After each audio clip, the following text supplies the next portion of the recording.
All right. It's not often I find myself feeling so strongly about something someone posted on Twitter that I actually do a video about it, but here we are. Now, the reason for this is actually very simple. Most of this is actually reasonable mid takes, except it's reasonable mid takes that are clustered around a single central idea that is so um antithetical to good storytelling that um yeah I felt the need to explain in intense detail why that particular thing is so wrong. So, as for who this is, I genuinely don't know. I don't really pay attention to anything that person does. But anyway, posted a meme pic, and apparently people are like, no, I don't like it. Because here's the thing, added tieflings to this alongside what are presumably Freerin demons. I don't really know the Freerin setting. I'm not even sure I'm pronouncing Freerin right. This is how it's spelled. Freerin. That's what it looks like it's pronounced like to me. Fryrin? I don't know. Whatever. Anyways, I don't care. I'm here to talk about the morality aspects of this, not a specific fantasy setting. Now, the backlash here, as is uh, uh, intimated in this here, is related to the fact that included tieflings, because a lot of people don't like tieflings in the D&D setting, and from an in-universe perspective, there's actually a split take on it, and there's valid arguments both ways for having them and not having them, and so on and so forth. And quite frankly, the fact that the arguments go both directions is the reason why people took exception, because this is what appears to be a group of players in a adventuring party who are all playing tieflings. These are not enemies. And this is labeling them as evil demons, which, in fairness, evil alignment does match what a lot of players of D&D actually end up doing. So that part is fair. However, um, that requires you to make a moral judgment based on observing the actions of those individuals and not simply based on the fact that they're tieflings. Also, as a really weird nitpick, tieflings are technically descended from devils in D&D, not demons usually, which, again, it's a weird nitpick, but it's a thing that exists. Yeah, I know, devils and demons in D&D. One of them's chaotic evil, one of them's lawful evil. You know, some of them are actually, easy to talk to. I mean, they're still going to tell you to bow before me or die or something along those lines, but, they'll at least talk to you before killing you. Anyway, moving on. I have no idea what this ad is about, so I'm skipping it. Now, this is actually a very reasonable take. The whole thing about like, having evil races is a reflection of real life ethnicity. No, no, it's not. However, evil races have an in-universe justification for their existence, and that in-universe justification is the core of this discussion, and why I take issue with Elven Maid's take on the matter. See, Elven Maid starts off right here with revealing what I consider to be the problem with this article. And that is the fact that Elven Maid is looking at the concept of good and evil solely from a perspective of narrative design. It's like good and evil must exist because if evil did not exist, the good guys would have nothing to fight against. That is. Mm, it skips the concept of evil as a morality. This is looking at evil solely from faction alignment perspective and skipping the whole logic behind why good opposes evil. And of course, it does the whole like shadow without light thing, which again, it's like, no, I mean, and like I said, the whole like, this is all a bunch of fluff because of the fact that it's really just kind of sort of dressing up the same flawed point that good and evil exist as narrative choices and have no proper in-universe explanation for why they're even considered good or evil.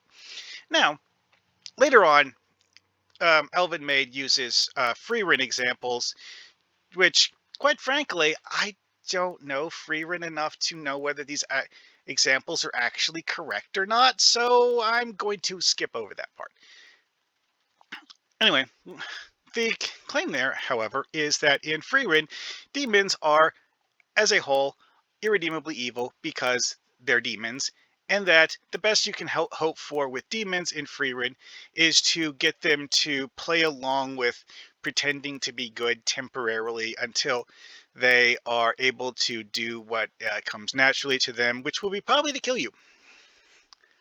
They will lie to you repeatedly and maybe end up, lying to you so much that they make such a consistent habit of it that you forget that they're actually lying, and that what they really want is not what they're actually telling, and that they're only pretending to be good guys, and so on, so on, so on. Whatever, that's the free run setting. That's not really related to morality in general.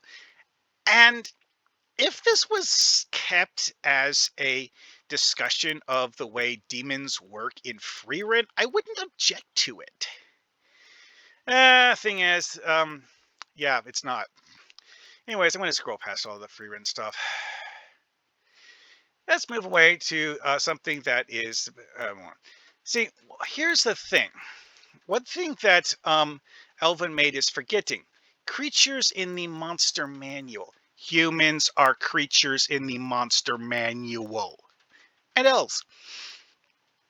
So, the simple fact that something exists in the monster manual does not, in fact, determine whether it is a good or an evil race. In fact, they actually have monster manual entries for a bunch of things that are defined as good aligned by default. No, seriously, they do. Or at least they did in the older versions that were actually good and not, watered down junk. So, oh yeah, that's another thing. In Zero Edition, the original D&D, you could play as anything in the monster manual, assuming the person who was your DM decided to let you, that is. But yeah, anything in the monster manual. Anything. Which, yes, does include minotaurs, tieflings, drow, goblins, yuan-ti, snake men, probably beholders. Actually, I don't remember how many of these things were actually in the Zero Edition monster manual. But, anything that was in the Zero Edition monster manual or something that the DM could homebrew was fair game as a playable race in the rules as written. Yeah. Here's the thing, though. Elvin Maid hates the idea of, bad guy races being played by players, which in certain fictional settings is a reasonable take because it warps the story. Instead of humans fighting against demons to keep demons from eradicating the human race, you're not doing that anymore. Which again, that's about the story and not about morality as a whole. And again, that's where this, if this was contained to Freyrin, that would actually work. However, it's not, and is being applied to D&D. And other, Well, it actually uses Dritz as an example here because of the fact that, as explained in the original thing, using the drow as a race, Drow are actually not inherently evil. Their society is evil. A lawful evil society as a whole, honestly. Very, very similar to real life in many, many ways. I've talked about that in a different video I did about alignments. See, me personally, I am a uh, believer in the idea that humans should not be considered to be inherently good.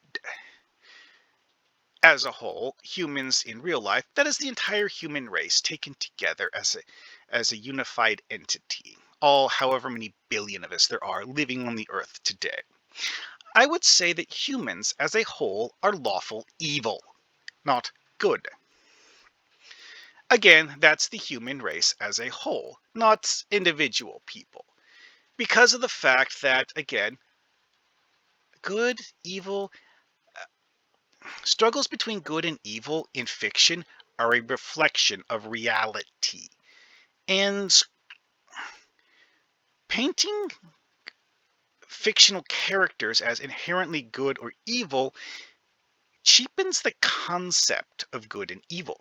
See, one of the things that um, Elvin Maid goes over here is, the reasons why humans are trying to fight demons and why humans are unwilling to simply keep demons around. And that's actually quite reasonable. It's just that that's not a good logic for killing other fictional races that are, in the story as bad guys. And quite frankly, this is a thing that many fictional settings do, is that when you look at bad guys as simply people who are trying to hurt the heroes, it becomes very, very interesting because the fact that, well, like I mentioned before, in real life, the bad guys are humans. The good guys are humans. What defines whether they're good guys or bad guys is the choices they make, the actions they take, not the way they were born. And that is where the Drizzt angle comes in.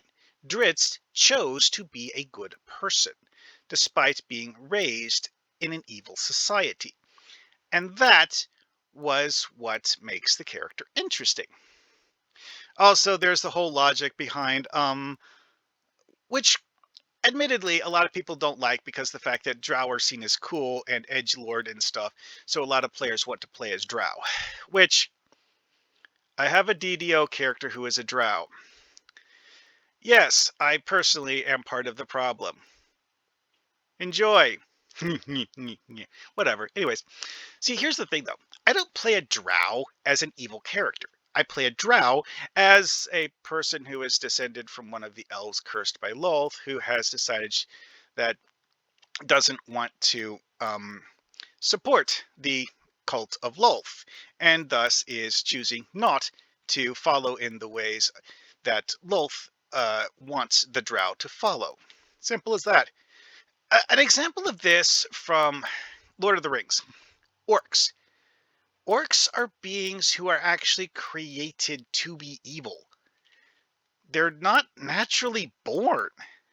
It's one of those things that's an interesting quirk, is because the fact that orcs aren't raised the same way humans are. They're just kind of grown. How exactly orcs make choices, moral or otherwise, really isn't gone over in much detail at all. So it's not actually clear whether orcs are actually making conscious choices of good or evil. They merely exist to be a almost like a force of nature in the stories. Here's the thing: having a bad guy race that acts that way, if that fits the setting, cool. Don't act like it's a moral imperative, though. It's something they do in Lord of the Rings because the fact that it fits the story in Lord of the Rings. Like how in Blood the Last Vampire, you have all of the vampires except for Saya be pretty irredeemably evil. It's not actually, like fully um a what's the best put? There are exceptions. But it's the fact is that most of the vampires in Blood are actually not people you can talk to. They're just like raving monsters who don't actually think about what they're doing. And that is what is the key here, is that in that case, it's not a choice of morality, it's a choice of, because again, the monster is not being moral. The monster is simply being a monster, not, and thus the whole like lawful evil thing doesn't really work. Because again, if you look at good and evil as choices, is the monster making a choice? No. And this here says like, don't populate your world with monsters. Let monsters be monsters. Blah blah blah blah blah blah blah. Whatever. Here's the thing. Like I said before, having monsters be monsters presumes a little too much, unless you actually have an in-universe story reason behind it. See, like I said before, in Freerin, they establish why the demons are mostly, if not entirely, irredeemably evil. That doesn't apply to tieflings. That also doesn't apply to drow, actually. Drow are raised to be evil as a general rule, and thus most of them grow up to be evil because that is just how they were raised, and usually they just, stick with how they were raised.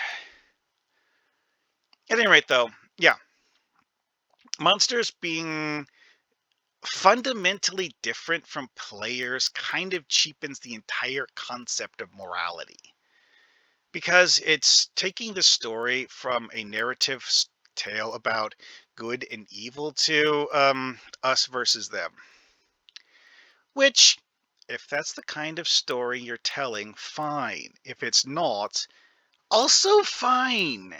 Acting like one way is inherently morally superior is just dumb. And yeah, that's my take on this. Can't just say it's a moral imperative to have all drow be evil, because that's not actually how drow were written. Yes, I know, the original appearance of drow was so short and simple that they didn't really even go into all of the details of where the drow even came from. It was just like, oh, here is a cave with these guys in it who are called drow, and oh yeah, by the way, if you want to get through the cave, you're going to have to fight them. Good luck with that. Yeah, all the stuff about Lolth, how they came to be cursed by Lolth, all that stuff. Later retcons.